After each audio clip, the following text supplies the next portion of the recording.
We have a lot of attendees coming in as well. We'll start today's session. So on behalf of the Center for Chinese Studies at University of Hawaii, I would like to welcome everyone to our fall 2024 CCS webinar series. And today's session featured as a roundtable on the topic, Taiwan's domestic and cross-strait landscape after President Lai's National Day address. So my name is Ni Zhang, and I'm currently serving as a CCS Associate Director. During today's session, our CCF staff academic support specialist, Adriana Choi, will monitor the chat room and assist with any logistic queries you may have. Please note that we're recording today's session so it can be uploaded to our YouTube channel. You will find links to our CCS YouTube channel and CCS website in the chat room, so you can check back at a later time. Before the session starts, I will quickly go over some procedure reminders. Feel free to use the chat room for posting any technical or other queries, but please use the Q&A tool for submitting your comments and questions to speakers, which will be answered during the Q&A portion of our session. We kindly ask that you don't wait until last minute to post your comments, ask no more than 2 questions, and keep them concise. Questions will be answered in the order they have been submitted, but we might also synthesize or group together similar questions in order to make the best use of our time. We further reserve the right to dismiss comments and questions that are not relevant or civil in tone. After today's session, you will receive a brief survey, and we would greatly appreciate your constructive feedback. And now it's my great pleasure to introduce today's moderator, Professor Margaret Lewis, also known as Maggie. Maggie Lewis is the Associate Dean for Faculty Development and Institutional Operations and a Professor of Law at Seton Hall University in New Jersey. Her work focuses on law in China and Taiwan, as well as on legal issues in the U.S.-China relationship. She's a member of the Council on Foreign Relations and serves on the National Committee on United States-China Relations Board of Directors. So now let me turn over to Professor Lewis. Thank you. Thank you, Ni, and I'm delighted to be here. I am representing the Eastern time zone in this multi-time zone panel, and special thanks go to Wei Ting, who is up, I think it's actually still dark and early in Taipei, not even bright and early. And so I first want to introduce our 2 panelists, and then we'll kick it off with questions because we have a lot to cover. And indeed, the news just keeps breaking. Last I checked, in the past day, we've had some live fire drills. So this is something which is certainly happening as we talk. So first, I'm delighted that Lev Nachman is here. He is a political science professor in the Graduate Institute of National Development and National Taiwan University, although currently in Nebraska while we're filming here. He is also a non-resident fellow at the Atlantic Council's Global China Hub and the National Bureau of Asian Research. His research focuses on public opinion and political participation in Taiwan and Hong Kong, cross-strait relations, and U.S.-Taiwan relations. And he is the author of Taiwan, A Contested Democracy Under Threat. Also joining us is Wei Ting Yen, an assistant research fellow at the Institute of Political Science at Academia Sinica in Taipei. Previously, she was an assistant professor of the government department at Franklin and Marshall College. She is also a public intellectual program fellow at the National Committee on U.S.-China Relations, which I am delighted to have a fellow Pipper with me here, and an associate editor for Asian Politics and Policy. She's a political economist with a focus on governance and welfare, state development in Asia. So with all that, we're going to do is we're going to start focused on the President Lai's National Day address. And then after that, we're going to move back and talk about some of the broader political landscape and geopolitical issues that we're seeing. So with that, Wei Ting, I hope you've had your coffee, because I was going to turn to you first and start by sort of setting the proverbial table, as we say. So we've got President Lai Ching-te. He's with the Democratic Progressive Party. He stands up in front of the presidential office of the Republic of China to give a major address, and this is commemorating the Wuchang Uprising, which was an armed rebellion against the ruling Qing dynasty that took place on the mainland in Hubei province on October 10th, 1911. Okay, so help us out. How in 2024 is President Lai framing the meaning of Republic of China, ROC, and how was his speech received by the domestic audiences in Taiwan? Okay, so can everyone hear me okay? Yes. Thank you very much for the invitation. All right, so let's kick off the conversation talking about how Lai Ching-te addressed the ROC in his National Day address this time. So I want to give you some context. So actually, he mentioned ROC twice in two different occasions during this National Day celebration. The first time was the National Day Gala, which happened a few days before the National Day address. And so in that speech, he actually mentioned the recent National Day of the PRC, which took place on October 1st, and it marked the 75th anniversary. And then he goes on and say, well, the PRC's National Day, if we compare that with ROC's National Day that took place on October 10th, but 113 years ago. And he goes on and say, if you do this comparison, you will know that the PRC can never be the ROC's motherland. On the other hand, people who live in China and who are above 75 years old, very likely the ROC might actually be their homeland. So he said this in the gala event.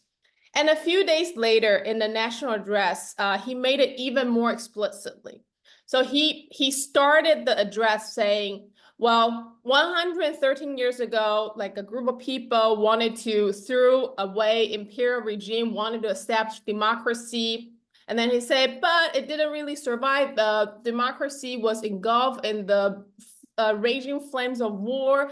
But the idea of freedom had, long grow itself, and now it finds a way to arrive to this land at different times and belong to different communities. And then from there, he said, so we defend Taiwan, Jingmen, Penghu, and Mazu, and we defend the Republic of China. So that's the two contexts in context in which he mentioned the ROC. And so if we compare this to his previous addresses or his previous experiences as a politician, or even to the DPP's previous administration, it signals, I would think, two significance. Because first, it is, in my knowledge, the first time he fully embraced the ROC all the way to its founding moments in China. So even Tsai Ing-wen, after he took office, like in the last 8 years, she mentioned ROC, but only to ROC after 1949. So basically, the DPP stance has been mentioning the ROC in the Taiwan period. So this is the first time in my knowledge that Lai Ching-te really goes back to include the ROC in China period as part of like Taiwan's history. And so that's one significance that probably we can talk more about. The second significance for me personally is if everyone follows Taiwan politics and knows a little bit about Lai Ching-te, you would know that he's a long time, very pro-independence politician. So he once said that he's a pragmatic Taiwan independence worker. So he's very known for that. And before inauguration, I know some people in the DC area was still a little bit worried about what he would do once he swears into office.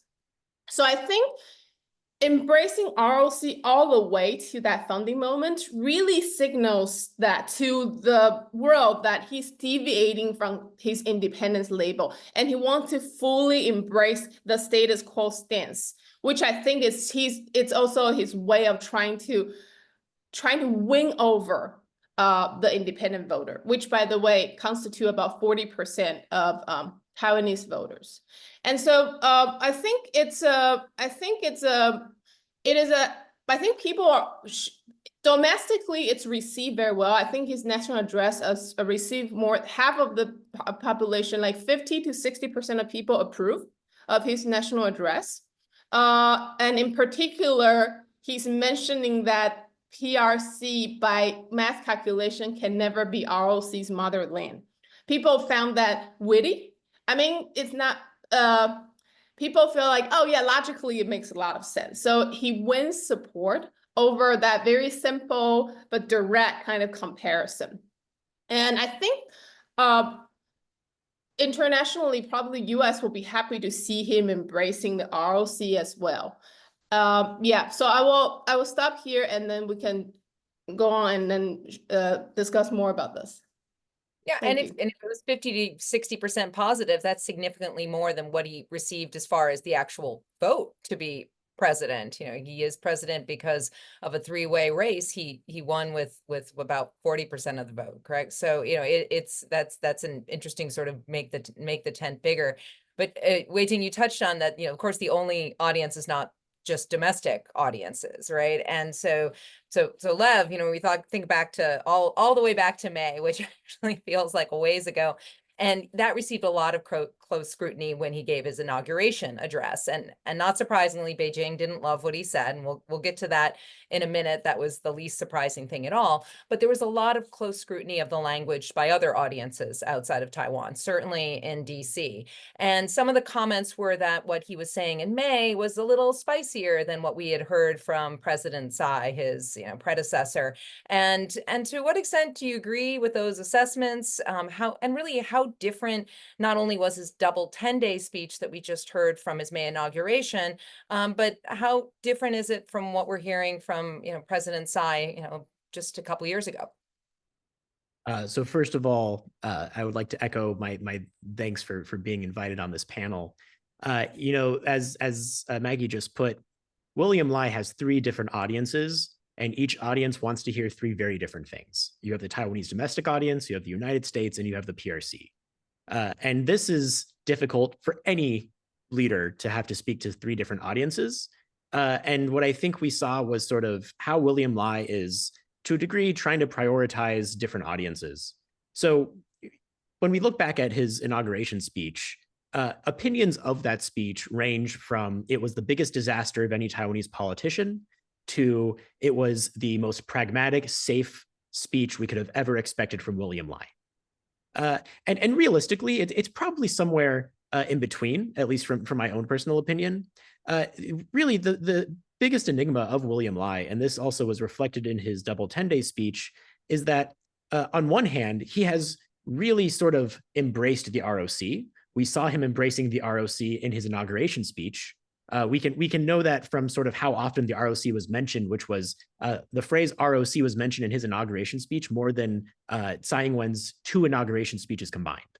So we heard him say 中华民国 a lot in his inauguration speech. And at the time, like we heard recently, I saw that as him really trying to lean in to this ROC-ness. And we know that's in part trying to push back against this frame that is really stuck with him, that he is this deep green secret independence person. Comments that he made back when he was mayor of Tainan, and that he has done his best to walk back for the last many, many years. And the biggest challenge is that a lot of people don't really believe that he has really walked it back, and that in his heart of hearts, he's secretly still very green and pro-independence. So by him really leaning into this ROC-ness, William Lai, to me, is doing what he thinks he can do to try to show people that he is not going to, try to, push the big green independence button or anything, and that he's really willing to lean into the status quo ROC. Taiwan is the ROC, and we don't need to make any sort of major change to its system. So on one hand, we have, oh, this seems very pragmatic. This seems like William Lai is embracing that status quo ROC-ness. On the other hand, and this is where people who feel like the speech was a disaster sort of lean into, is that there were other parts of William Lai's speech that sort of challenge that willingness to accept a certain amount of the status quo. And it's worth noting that when I say status quo here, what I mean is the status quo established by Tsai Ing-wen during her last two inauguration speeches. So certain things you say and certain things you don't say, according to Tsai, in a presidential speech. So the biggest one perhaps being that often the name China or Zhongguo is never directly said in a presidential inauguration speech. Instead, it is always Cross-Strait. So Liang'an is the phrase always used, and that is not what William Lai used in his inauguration speech. Instead, he specifically said Zhongguo, which for many people who see this speech as a disaster, it doesn't matter how many times you say ROC. If you say China once, it practically negates the entire thing. I don't personally agree with that, but that is sort of how many people who saw the disaster as sort of starting from. There also was not any sort of mention, acknowledgement or any language around the 92 consensus in sort of a similar way that Tsai would at the very least sort of give a tip of the hat to that there was this thing called the 92 consensus maybe, and that we don't need to talk about it too much, but I will at least say it in my inauguration speech. William Lai kind of skipped that part. And those two things in particular are sort of deviations from what Tsai Ing-wen said in her speech. And because of those deviations, many people see the speech as not a success. So on one hand, you have, oh, he was so leaning into the ROC. He was being so pragmatic. This is a huge success. And then we have these clear sort of deviations. He said China, so clearly it's a disaster. And this is really the impossible, I think, to a degree, situation is, how are we supposed to read this? Is he truly being pragmatic, or is there sort of this other kind of spicy angle to it? So if we say, look at the recent comments he made about, well, technically the ROC is 113 years old and the PRC is only 75 years old. Many people would say that that's provocative. He's kind of making a spicy comment there, but it's not provocative in the way we kind of expected William Lai to be provocative. There's nothing independence leaning about that. There's nothing deep green about that. In fact, that's very ROC of him to make that statement. So what he's trying to do is, on one hand, perform sort of this ROC embracing attitude for both DC and his domestic audience, but also he's still taking pokes in ways that I think many people question how valuable these sort of witty remarks are. And that's where I think you sort of see the pushback against him is, on one hand, it might look pragmatic on paper, but some of the execution comes across as less than pragmatic. I'll stop there for now. Yeah, and I think too, maybe, for the people who've tuned in and don't know, aren't quite so steeped in all of the, inside baseball as we using an Americanism, that there is no big green independence button that he can push. I mean, certainly Lai can say things that would be inflammatory. He could say, actually, I am in my heart of hearts, Taiwan, I want to change the password, I want to do this. But I don't know if either one of you can give the little primer on, he can't unilaterally decide that Taiwan is now a sovereign state and it's changing its flag tomorrow. Yeah, so just very quickly, Taiwan is wonderfully a democracy, which means that presidents don't have ultimate authority to make big decisions about the status of a country. We know exactly what Taiwan pursuing de jure independence would look like. It would have to be done through public referendum. Like that's on the books as the process, which means that the most William Lai could do is to say that someone, not him, because he can't be the one to do it, should propose a public referendum, which then would require signatures, which then would require multiple rounds of voting, which then would eventually have to go all the way to the legislative yuan, which means that there's no magic on and off switch for independence. When you often hear this fear of, will William Lai declare independence? That's sort of a fundamental misunderstanding of how a democracy works. And that's sort of another kind of important thing that also helps keep us sleeping at night well.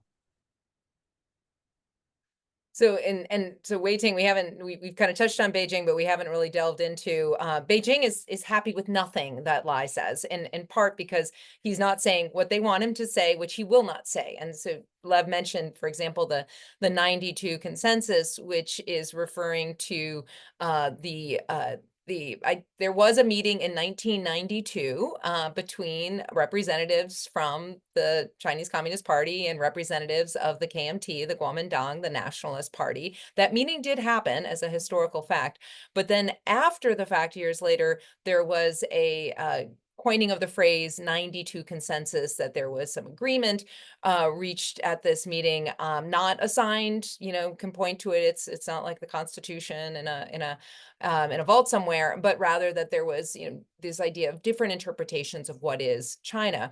And certainly what Beijing would like to hear even more is support for its one China principle, which is the idea that Beijing says that Taiwan is a part of China, that China is the People's Republic of China, and it is run by the government based in Beijing. No one right now, I can tell, except maybe a fringe handful of folks somewhere on the island, support openly, really, certainly the one China principle.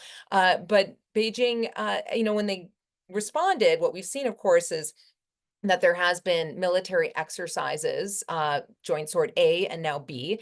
So I don't know if you can compare a little bit how the A and B compare, as well as what lessons do we take from this? Is there nothing that Lai can do that will make them happy other than something he won't do? Are there only sticks left and no carrots? Okay, so echoing what Lev was saying, like his national speech has three different types of audience, right? Domestic, Beijing, and the US. And exactly like what Lev just said, it's impossible to, make every party happy. And so even though he did mention ROC quite often, my own interpretation is that his main audience is domestic audience, because as I said, he didn't win the majority in the last election, and he knows that the core DPP electoral base is only about 30, it's probably 35 to 40% at most. So he knows that in order to win the next election, he needs independent voters. He's very aware of that. And because there's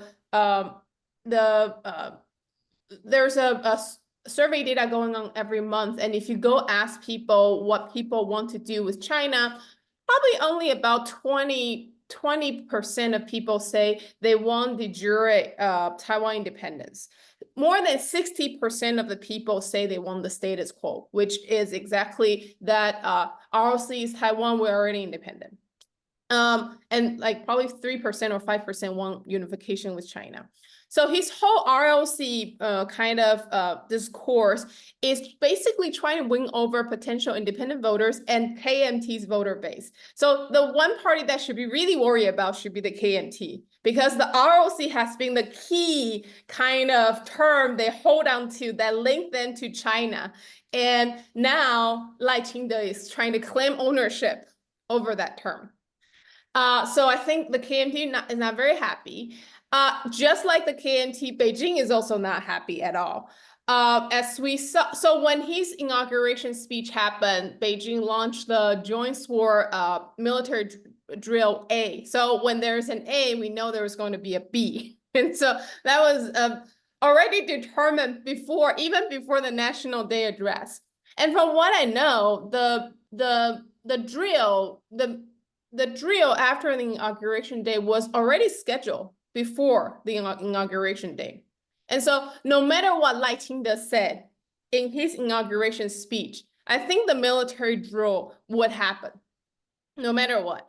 And then China also exercises power to cut Taiwan's another diplomatic ally. And so I think those were kind of scheduled punitive kind of action way before the inauguration day. I think by the fact that the DPP won the third term for Beijing is already a bad kind of signal. And they don't want to send any signal that they can work with the DPP. And so they kind of keep repeating, giving punitive actions to demonstrate their dissatisfaction. And so, like Lev kind of compared the National Day address and the inauguration day address. My reading of the people's reaction is that if you think that his inauguration day address is still spicier than usual, people do praise his National Day address as more measured, more confident, more kind of restrained. But then we still see Beijing exacted another military drill. But this time it's a shorter period of time, but there are different interpretations why it was shorter than before. But still, there was a military drill. So if we just compare how Beijing responded in terms of action, there's not that much of difference. It's not like a change from military drill to no military drill. There were military drill in both events. And I kind of want to talk a little bit about why is that the case? Like, where is Beijing right now? And I think it's exactly going back to the 1992 consensus. I personally think Beijing, unfortunately, is cornered by the 1992 consensus. So we know the 1992 consensus has two parts, right? There's one China, different interpretations. So when the KMT was in office, not Ma Ying-jeou right now, but when he was in office, like 15 years ago, he would uphold the different interpretation part and then say, oh yeah, ROC, I say ROC, you say PRC, that just make it vague what that one China is. And so it used to be the case that each side kind of, I mean, China always won the one China part, but they kind of toned down that emphasis. And the KMT will be able to kind of navigate the situation with the ROC label. But I think since the DPP got into office, China has shifted their focus and really emphasizing on trying to get that one China part. And so now, I think China is also changing what is acceptable status quo. So now just mentioning the ROC is not enough. So mentioning the ROC, but saying that ROC and PRC are not subordinate to each other is for China a new two-state theory. So unless you mention one China and agrees that there is only one China, the ROC, mentioning ROC in and of itself is not enough. But we all know, as Taiwan is a democracy, openly accepting one China principle is just not possible. It's impossible. And so I think it just kind of creates this gridlock situation. And so Beijing kind of had no choice.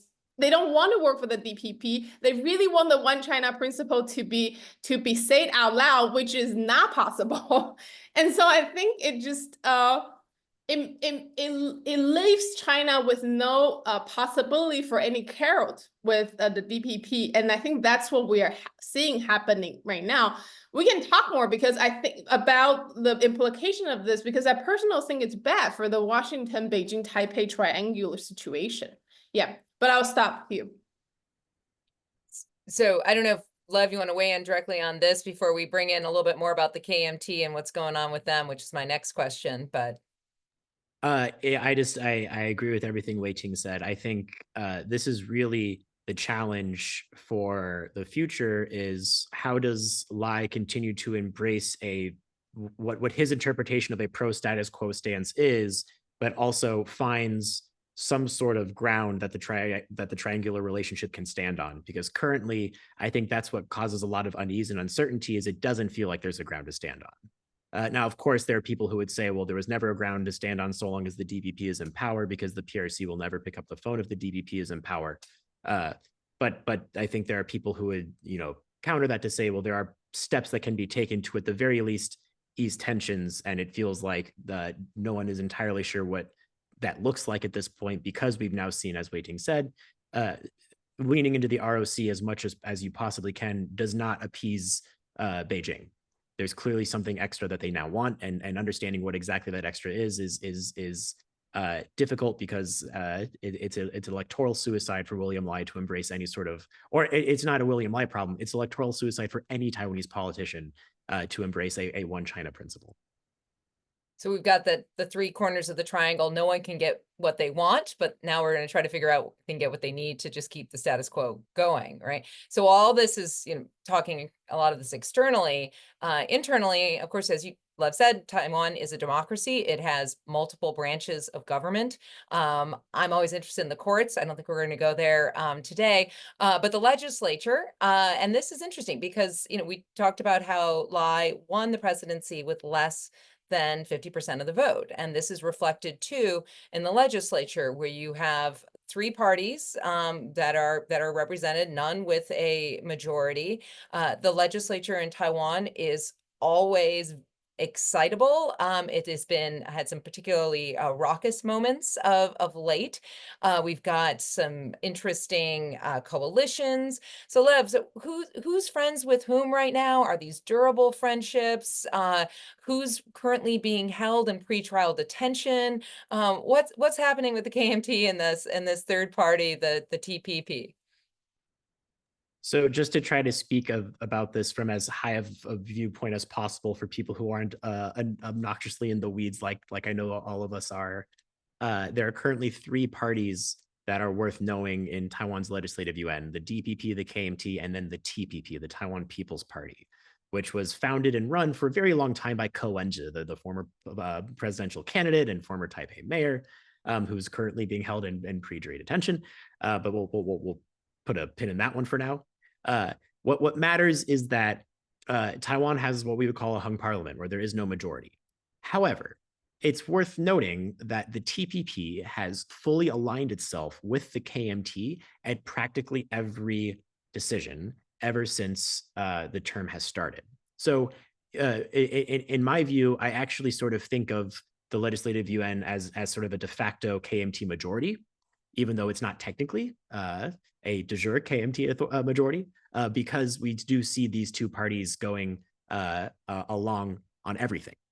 And perhaps the most dramatic thing that they went on together with on day one were these very big legislative reforms that were going to increase the power of the legislative yuan, curb the power of the presidency, and introduce a whole new set of laws that would give legislators the right to challenge, question, and interrogate high-level politicians.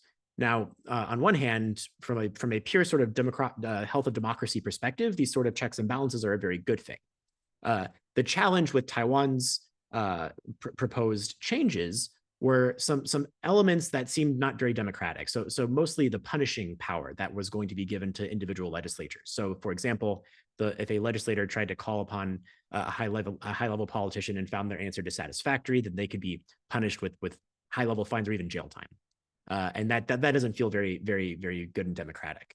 The other challenge was that the way that these reforms were passed were very reminiscent of sort of the 10 years ago Sunflower Movement CSSTA bill, where it was passed without really a lot of formal review. There wasn't a lot of opportunity for dialogue about where we could find sort of a middle ground. Instead, the two parties, the TPP and the KMT, really rushed this process. And that gave rise to the biggest protests we've seen in Taiwan since 10 years ago, the Sunflower Movement, where we saw mass protests coming to the street with people strongly against these legislative reforms. And we can speak more to what these protests mean and what the nature of the reforms are. But really, what I think matters, sort of as at a high level perspective, is that policy is not getting passed in the legislative yuan right now.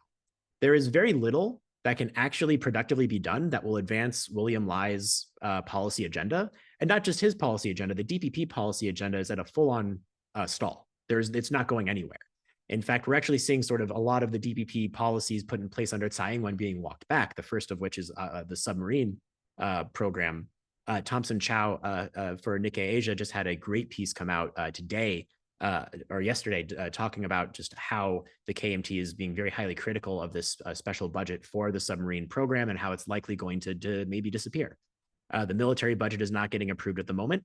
And we see really no end in sight for any sort of legislative piece.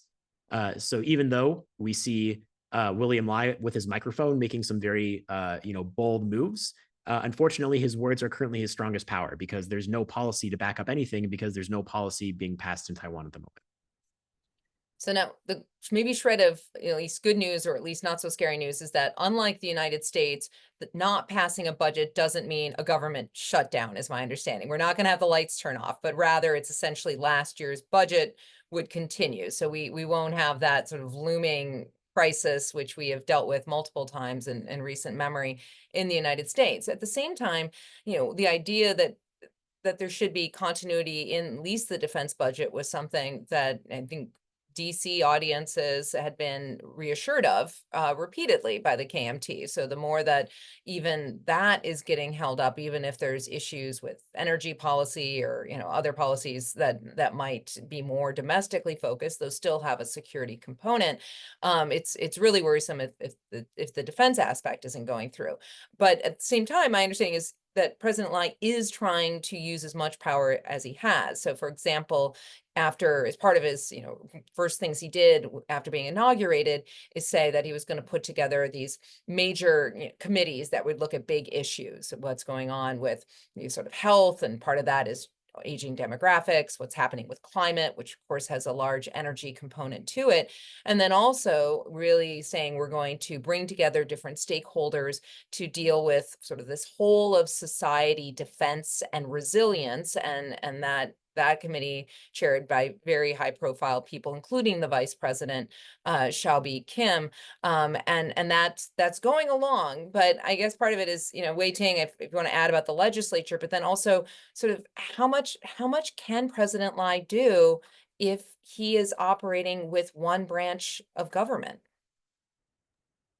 Short answer, not much.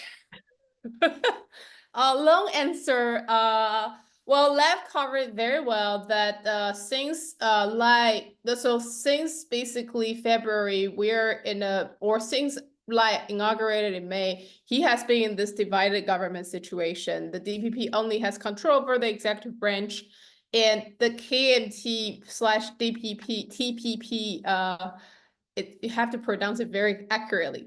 KMT and TPP coalition dominate the legislature. So what we observe, what Lai is trying to do, like maybe you pointed out, is that he set up this like 3 committee that directly under the president. So he has control over all 3 of them. One focusing on climate change, one focusing on aging population and health, and one really focused on the all society defense and resilience. So basically the whole society defense. It is unclear how much he can do with the committee, because as far as I know, all those committees were just formed, and I know the Defense and Resilience Committee just met for the first time, I think last month. And so this is still early. We don't know how he can do with that. But the last time we had the president who did similar things was under Chen Shui-bian, which was another DPP and the first DPP administration. And the similarity was that it was also a divided government. So when the DPP first took office for the first time in 2000, they were also faced with the divided government in which the KMT controlled over the legislature. And so you can see, you can interpret that the president trying to directly set up those committee is a way to try to influence policy directly through those committees. But it does raise constitutional concerns because according to the ROC's constitution, which we are under a semi-presidential system, the president should only be fully for everything, but mostly for foreign-related affairs. And domestic affairs should be in the hand of the executive branch. But of course, the executive branch work very closely with the president. But the accountability mechanism goes through the executive branch and the legislative branch, right? So we see the accountability mechanism going on there. But when the president directly has controls over the committee, and I'm pretty sure whatever decision they make, that will be a to-do list for the executive branch. But where do we get the accountability mechanism? So that's where there's a little bit of concern that if this is not done well, he may as well kind of expand his power without that check and balance components. But it's understandable to me as well that Lai Ching-te really tried to get his hands on domestic issues, because if you think about the context of his administration, this is the 3rd DPP term. Tsai Ing-wen already had 2 terms, 2016 to 2024. Lai Ching-te kind of inherit what Tsai Ing-wen had. And so foreign policy wise, Lai Ching-te really doesn't have a lot of, I would say right now, at least in the short term, doesn't have a lot of decision-making power. I think he's inheriting what Tsai Ing-wen had. If you look at his cabinet, you would know that all the foreign-related posts are basically the continuation from the Tsai Ing-wen administration. And I think it's in his interest to prove actually to different parties, including DC, that he can build upon what Tsai Ing-wen has created and demonstrate to America that he can continue to maintain on the route that Tsai Ing-wen has been on, at least in the short run. And so especially people had concerns whether he can be as discreet as Tsai Ing-wen. So I think it's a wise choice to continue on the path Tsai Ing-wen has been on the foreign-related policy and post. But because of that, if he wants to do something that's his signature policy, it gotta be domestic area. And this is also the area where he is more familiar with, he has more confidence in. He used to be a mayor, and so he has different posts domestically. Tsai Ing-wen was trained as more like diplomatic side. Lai Ching-te is definitely very politician electoral base.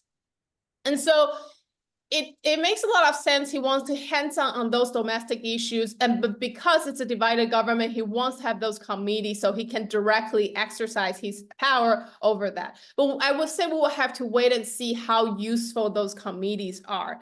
But one thing I also noticed is that, and this is just like talking to people on the street, and I was like, okay, people do feel he's a very different president than Tsai Ing-wen, especially on the anti-corruption measures. So since he got into office, I mean, we know that Cohen of TPP and there are several other politicians are now behind bars. They're all under investigation for corruption charges.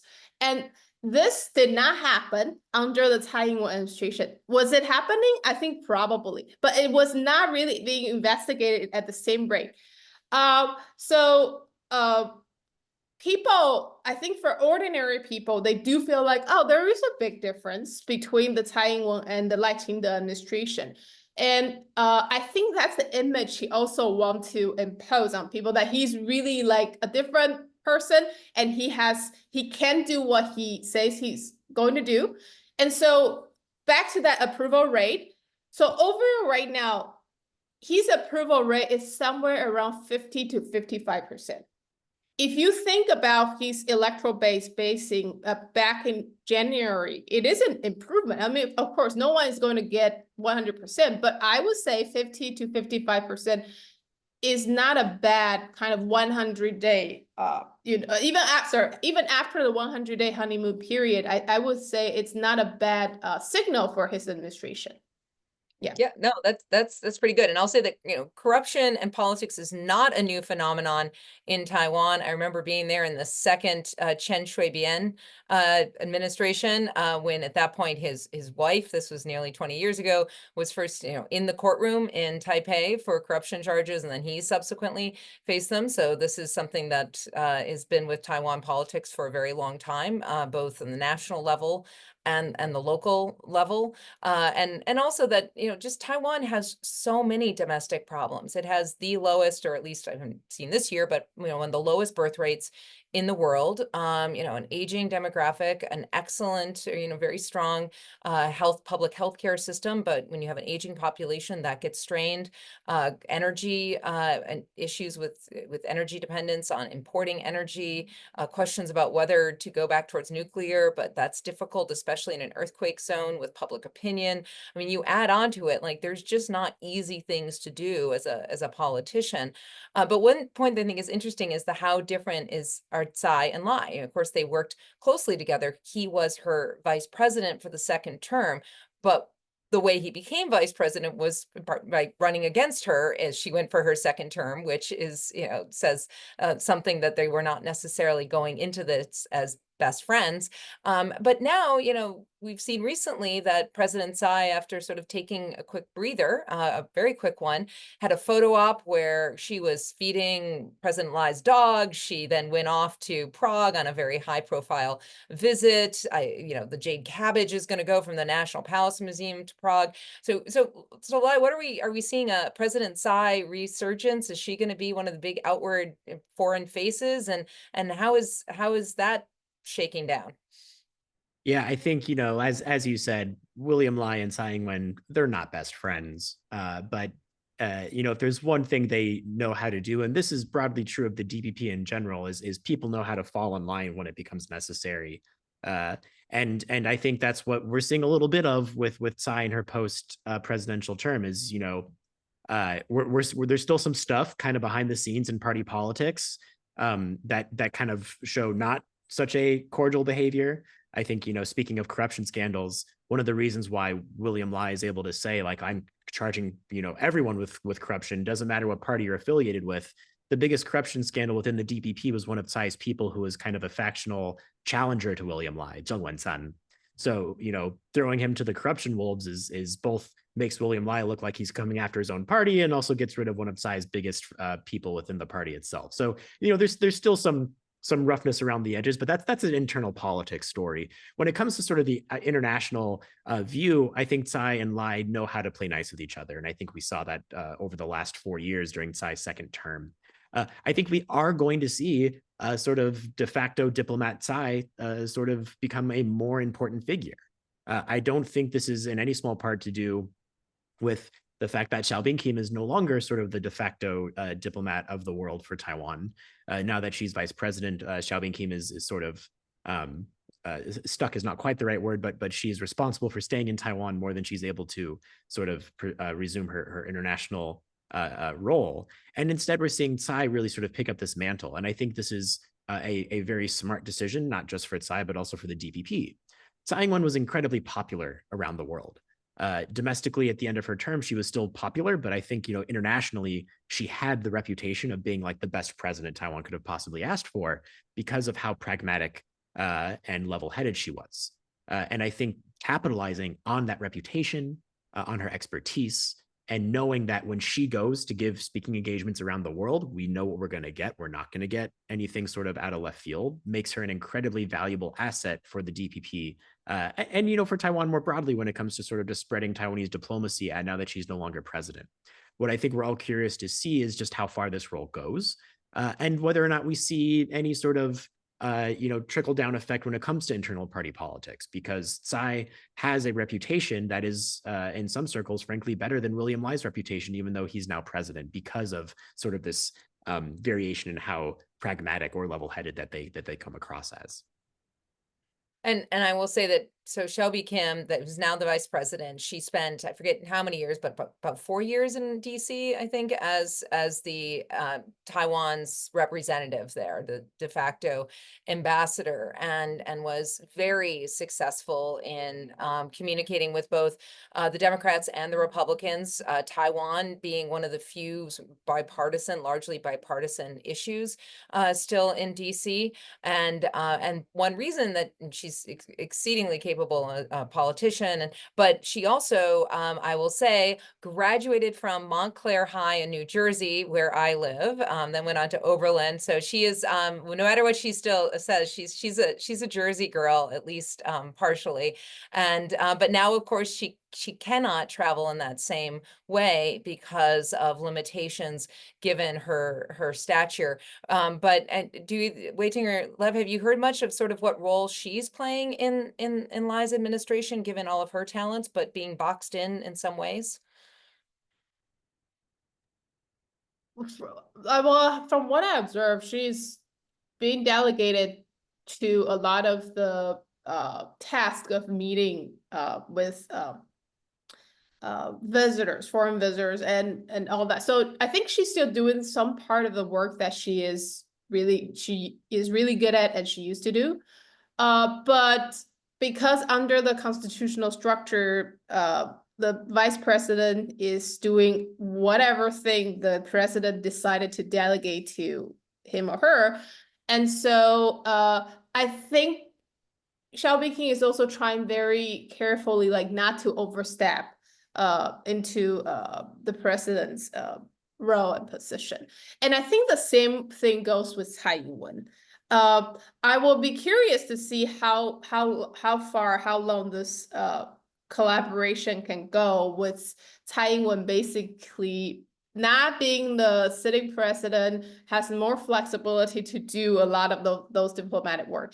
And her first European trip got a lot of praise. And we know from a lot of different ways that Lai Ching-te is not the most big-hearted person. He doesn't have the biggest heart in the world. And he has his ego, and which is not very small, from what I know. And so we'll see how long this will go. I think so far, like, let's say, they both know that this is for the better of Taiwan. So they can work together, look like they're best friend for the international community. And I think it's okay. They don't have to see eye to eye with each other. They just have to do their job. They just have to get their job done, do their job well. And so the only concern is to what extent, at what level, Lai Ching-te will feel threatened by Tsai Ing-wen's popularity again. So far it's okay, but we'll see. But I also feel that as the international environment is changing, like the US election is coming up in 2 weeks, right? Less than 2 weeks now. I think he is only going to follow Tsai Ing-wen's steps, probably only so far, like for the first term. I have a feeling that if he gets his second term, it's going to be a different one. But right now, it's in his interest to maintain where we have been on foreign relation wise. So it's in his best interest to continue on this path. So I want to encourage people in the audience, if you want to ask a question, put it into the Q&A, and we'll turn to that shortly if there are questions. But yes, it is less than 2 weeks until the U.S. election, and we've got Lev here sitting in the blue dot in Nebraska, or ostensibly we expect it to be a blue dot. But I know that when I was in Taiwan for the 2020 presidential election, that there was great consternation about what a Biden presidency would be for Taiwan. And I think generally then there was the sort of the zeitgeist was that Biden would not be as good as a second Trump term for Taiwan. And of course, Biden came in and the first statement was rock solid support for Taiwan. And when you look from Trump's presidency to Biden's, one of the through lines of some of the most continuity actually was with respect to Taiwan policy. That said, we are facing here a very stark choice between Harris, though we don't know a lot about Harris's foreign policy, what she would do, and who she would appoint to key positions, and then Trump, and certainly no expectation that a Trump 2.0 team would look the same as a Trump 1.0 team. So with all that uncertainty, so Levin Wei-Ting, how nervous are folks on the ground in Taiwan, and how are they sort of saying if they could have a vote, where would that land?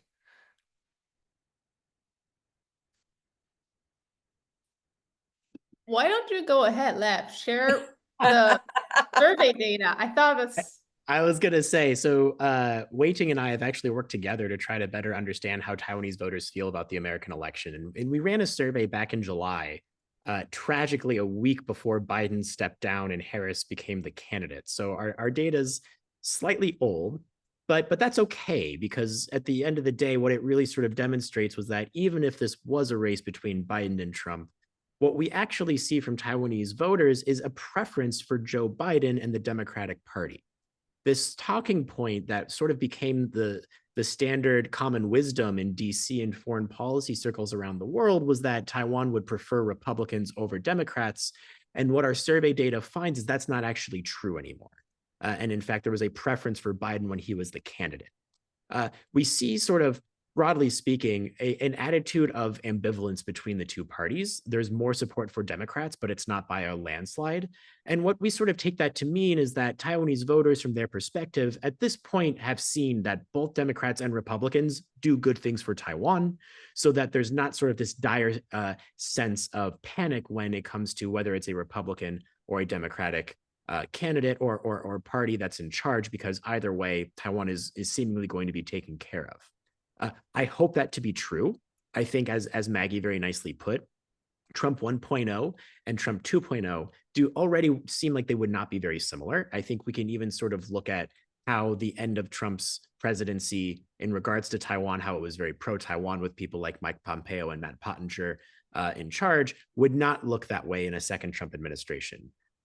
Matt Pottinger testified against Trump. I don't really see him being having that same level-headed, pragmatic role when it comes to Taiwan. And instead, we've seen Donald Trump say things like, Taiwan needs to pay the U.S. more money, and Taiwan should be spending 10% of its GDP on defense, and all these other sort of and that Taiwan stole America's semiconductor industry, and these kinds of things I think make people in Taiwan nervous, because that's a very different attitude towards Taiwan than we've seen from not just Joe Biden, but what we saw from Trump's first term. So, the important thing to remember, and this is the bell that I know, Maggie, you and I constantly ring, is that Taiwan is a bipartisan issue, and that Republicans and Democrats have through and through voted in favor of Taiwanese policy or US Taiwan policy. Doesn't matter who's been in office, and it doesn't matter what the makeup of our Congresses looked like. Taiwan policy always passes bipartisanly, and we hope that to be true, even regardless of what a couple weeks results look like here in the US.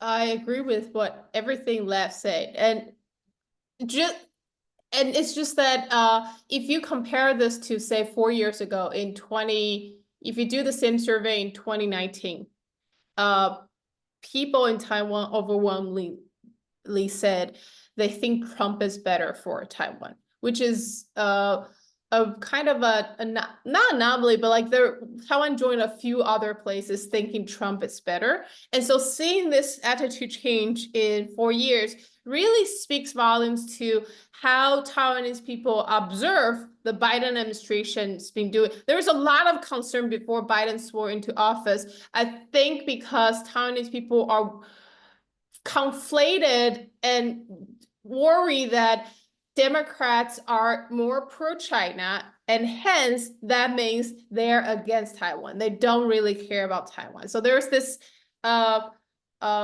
impression about the Democratic Party, and I think now it has changed. But I don't think people really understand where it goes from here. Like Maggie pointed out, Harris is not, we don't really know about her China policy, and it seems like she is going to follow Biden's path or use Obama's people. But then she went on Fox News saying that she's going to be a very different president from Biden. And so I'm not entirely sure that what her presidency will look like in terms of the US-China, US-Taiwan relation. I do believe that Taiwan is a bipartisan, has bipartisan support, and I think there is going to be continuing to be bipartisan support. I think the difference is the level or how much that bipartisan support can go. And so I don't have too much wisdom on this. I think we can only wait and see how it unfolds itself. So many, and I'm in New Jersey, so I'm going to quote Yogi Berra that, predictions are hard to make, especially about the future. I love that because we don't know, and this is gonna the whole world. Of course, I was in for Taiwan recently. I was in Europe, and they also are on pins and needles to know what they're going to be dealing with in a few weeks' time. So we'll see. Maybe we'll have a talk after our inauguration speech in January and the effect on Taiwan. We do have one question, which I think I just want to unpack to make sure there's no confusion. So there's the two main parties. It's about what are the parties, and can you talk about the three parties in Taiwan from a functional perspective, and then asking though also what about these committees that Lai has in place? So it's two separate things. When we talk about political parties in Taiwan, the two main ones are the Democratic Progressive Party, the DPP, that Lai and Tsai are from, and that grew out of the independence and the anti-martial law movements, pro-democracy movements of the 70s and 80s, with the first direct presidential election being in 1996, which is not that long ago. And then the KMT, the Kuomintang, the Nationalist Party, which was the party of Chiang Kai-shek that came over to Taiwan and changed its location of its headquarters during the Civil War following World War II. And then this third party we've been talking about, the TPP, the Taiwan People's Party, is a real newcomer here that came up as a creation of Ko Wen-je, who was the former Taipei mayor and now is the party head and facing his own criminal problems. And so those three parties are playing out, but within the legislative, that's what we're seeing in the legislative branch. But the executive branch, that's Lai, but he's just really limited in his power. Now we've got a question coming up here about Tsai. As said, was gifted in diplomacy. However, in the last 9-1, she is forced to resign to the chair of the DPP due to the lack of an effective economic policy. Key issues were the price of real estate for young people and the price of land. Now that the KMT holds the majority of mayoral positions and Xinjiang, so we're talking local positions, how is Lai going to address this situation? In other words, come up with a credible economic policy. And so this, just before I'll let let Wei Ting and Lev noodle on that for a second while I explain for people who are, again, less in the weeds, that how the elections work in Taiwan is the presidential election occurs every 4 years. That happens in January. I will say it is a wonderful thing to go for it and see democracy in action, actual paper ballots going into a box. But about 13 months before that presidential election, generally in November of really, so it's not 2 years before, it's about 13 months earlier, there are elections for local positions. And this is key, you know, the mayors and other local positions, which is helpful. It's not an indicator of directly what will happen in 13 months, but certainly it can give some signs of how the parties are doing, not just individual candidates. So I don't know, who wants to tackle what's going to happen with the local elections and whether Lai's going to bring it so the DPP might get some ground back?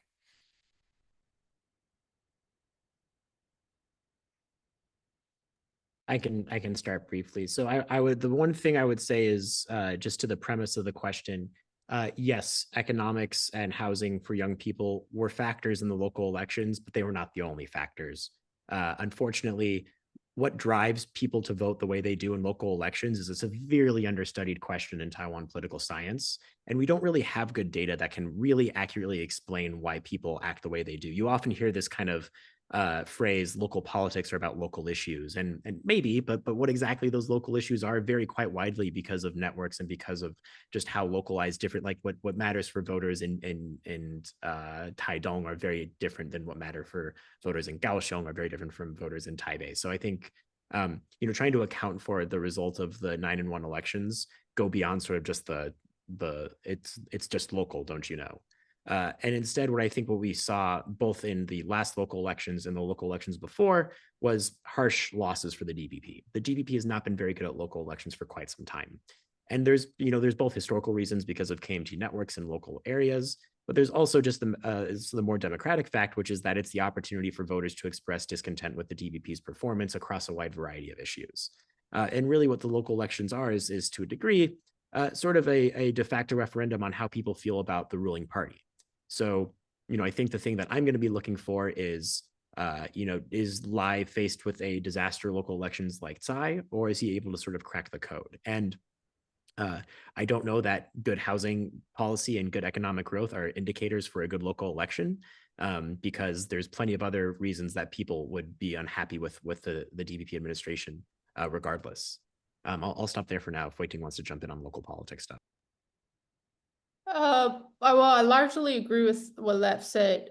So local elections, so people don't think a lot about China when it comes to local election. They think about their pocket, they think about other things.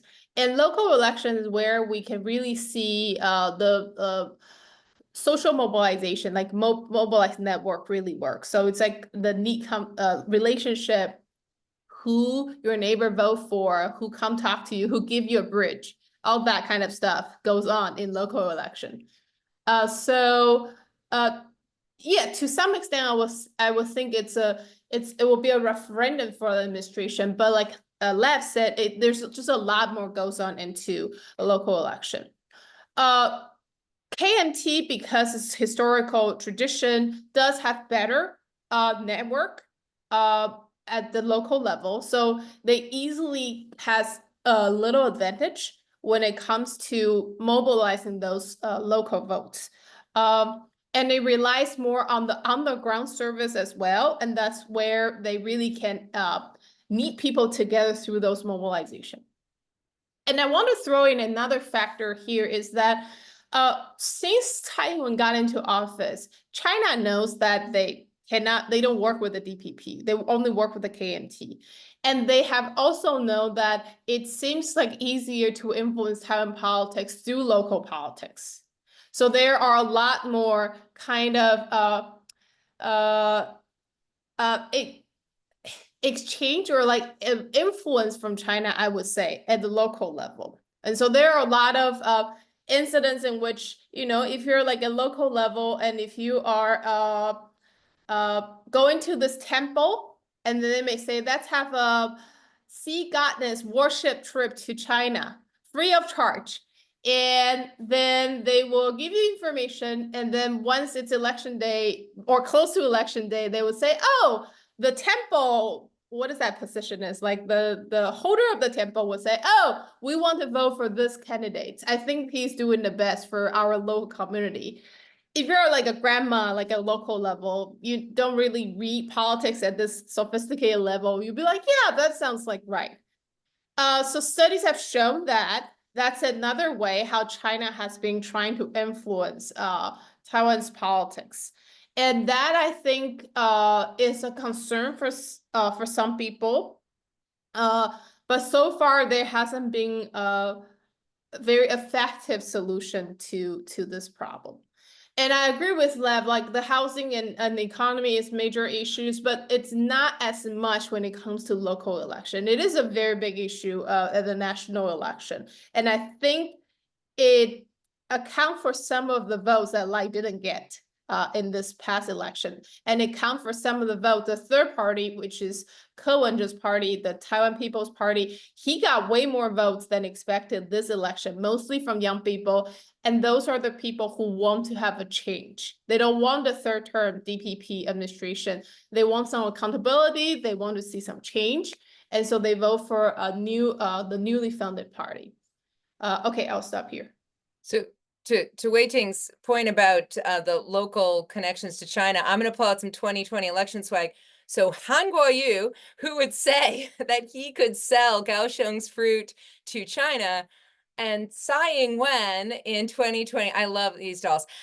So there was, I remember, because when they got the DPP battered in the local elections, and then what happened? Hong Kong happened, right? And I mean, it was tragic to watch the erosion of political freedoms in Hong Kong over a very short period, and the very harsh crackdown on the protesters. But the Tsai campaign very effectively used that, Hong Kong today, Taiwan tomorrow narrative. And then in 2020, in her election for her second term, she got more than 8 million votes. It's more than anyone's ever gotten in a Taiwan election. So that's all to say too, just even if Lai has a bad midterm election, you don't know what's going to happen and what could turn around. But to make things even more interesting, that it's not just the November of 2026 elections where we might see changes in the local leaders, because Taiwan also has a recall process that has been activated before and could be activated again. So because we're already in this, and before we get to a question about geopolitics, which is waiting for us, I do want to take a minute just to say, do we expect to see some recalls coming up, and what's happening there?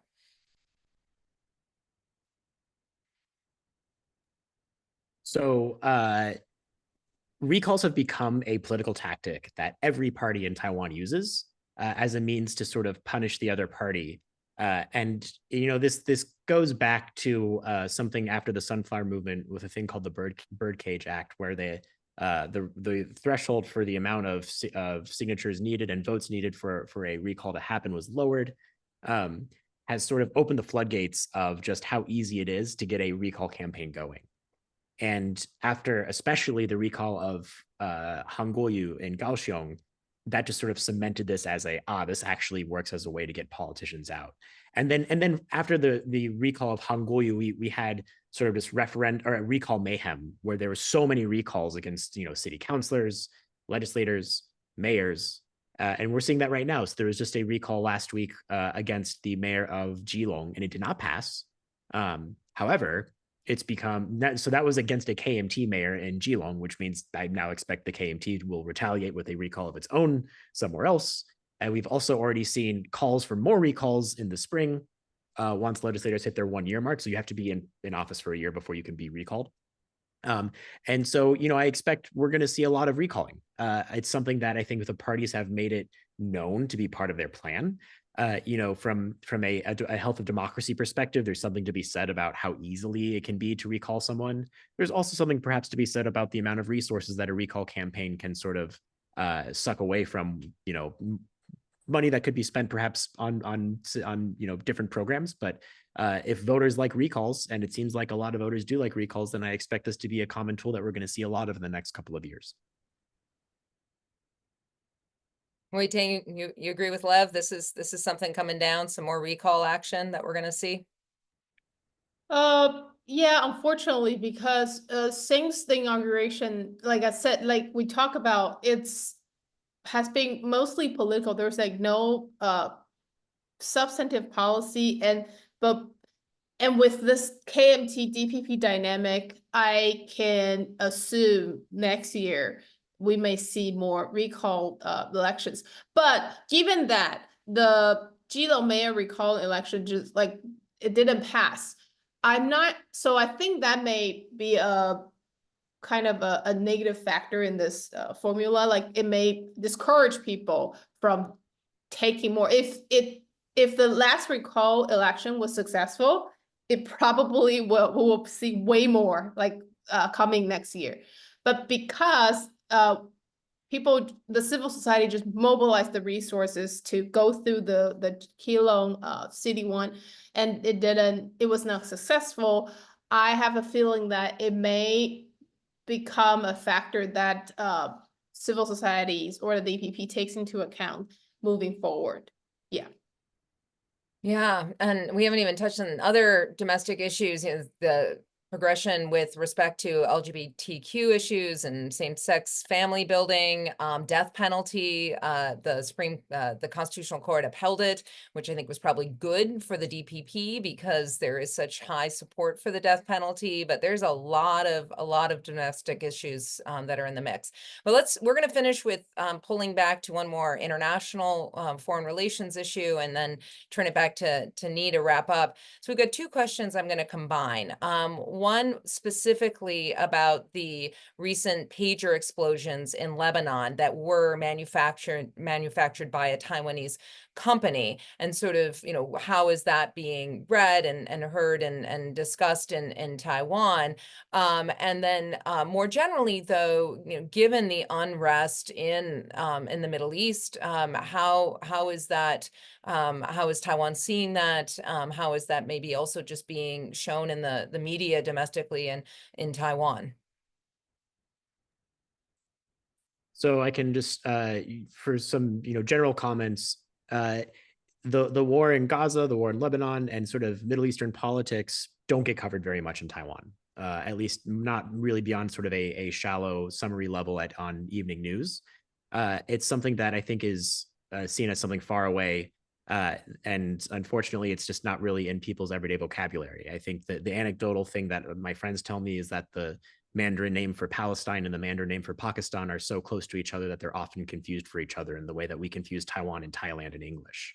Not only that, but we know that Taiwan has often sort of just followed America's line when it comes to the Middle East, and has an established relationship with Israel that I don't really see changing based off of this reaction. This really has become something that Taiwan has stayed far away from. And I think people can have their opinions on that stance, but it really has not been something at the forefront of Taiwanese voters or the Taiwanese government. Just very quickly echo what Lev said. Well, because I kind of just traveled back to Taiwan last week, and before last week, I was in the US for the most part. And so the conversation is very different. And Lev is absolutely correct. The level of coverage here is kind of at the very shallow level, like what happened. And Taiwan in general follows what US stance is. But if you're in the US, you know how complicated this conversation can go, how many layers, different ways of looking at the issue. None of that is covered in Taiwan. They don't understand the context enough to really understand the number of layers that can be in this conversation. But for the pager thing, it did get covered more because it was not it's labeled as a Taiwan manufactured pager, but the manufacturer came out and said it was not really manufactured by them. They were just lending them the label. And so I think that's the part that got more cover, trying to shoulder off the responsibility, which I think is very problematic. And I think the pager incident speaks directly to some of the issues with the supply chain. Like, so some of the Taiwanese business are interested in making money, so they don't really do due diligence when it comes to who is buying their stuff, and then checking what are the stuff is used for. So, but they just kind of, they get money by giving them the label name, like their manufacturer name. And I think it just speaks to the probably a bad habits for some of Taiwan's manufacturers that they don't really care what happens as long as they can earn money. And I think this time it really hit the wall. And I don't follow this close enough to know if the government kind of now trying to make sure that business follows more serious, closely follow the regulation, but that's a level of coverage I see on the news. Right. No.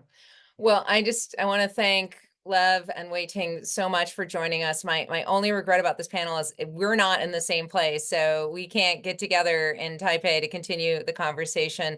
But I always learned so much from both of you. It's been a pleasure to moderate this, and I'll pass it back to Nii to wrap up.